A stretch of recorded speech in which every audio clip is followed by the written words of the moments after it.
আমাদের চারপাশে সাপ, বিচ্ছু সহ আরও নানান ধরনের পোকামাকড় রয়েছে, যার মধ্যে আছে কিছু বিষাক্ত পোকা, যার এক কামড়ে মৃত্যু হতে পারে। মশাও তার মধ্যে একটি। ছোট্ট এই পোকার কামড়ে আক্রান্ত হতে পারেন জীবন কেড়ে নেওয়া ডেঙ্গু, ম্যালেরিয়া, চিকুনগুনিয়ায়। বর্ষায় এসব মশাবাহিত রোগে বেশি আক্রান্ত হন মানুষ। বছরে অসংখ্য মানুষ মারা যান মশাবাহিত এইসব রোগে। তবে জানেন কি, পৃথিবীতে এমন একটি দেশ আছে যেখানে কোনো মশা নেই, এমনকি সেখানে পোকামাকড়, সাপ কিছুই নেই। দেশটির নাম হলো আইসল্যান্ড। দেশটির প্রতিবেশী দেশ নরওয়ে, ডেনমার্ক, স্কটল্যান্ড, এমনকি গ্রিনল্যান্ডেও যথেষ্ট মশার উৎপাত আছে। নেই শুধু আইসল্যান্ডে। আইসল্যান্ডের আবহাওয়ার সঙ্গে খাপ খাইয়ে নিতে পারে না মশারা।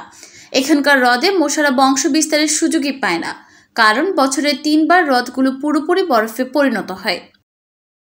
আরও মজার বিষয় হলো, Icelandic institute of natural history মিউজিয়ামে মশার দেহাবশেষ সংরক্ষিত আছে।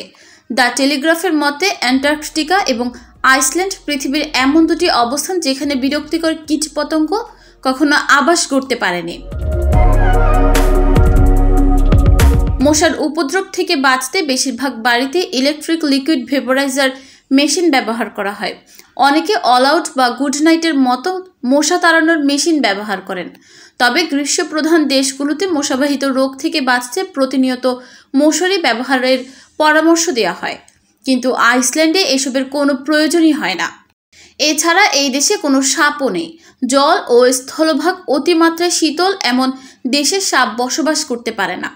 এই কারণে আইসল্যান্ডে সাপের কোনো অস্তিত্ব নেই।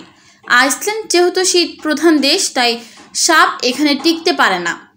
বিজ্ঞানীরা প্রায় এসব দেশে সাপ ছেড়ে দেয় পরীক্ষার জন্য। এখনও তারা গবেষণা করছেন বরফে আচ্ছাদিত এসব দেশে সাপ নিজের অস্তিত্ব টিকিয়ে রাখতে পারে কিনা। তবে সেই গবেষণা ফেল হয়েছে কিছুদিনের মধ্যেই।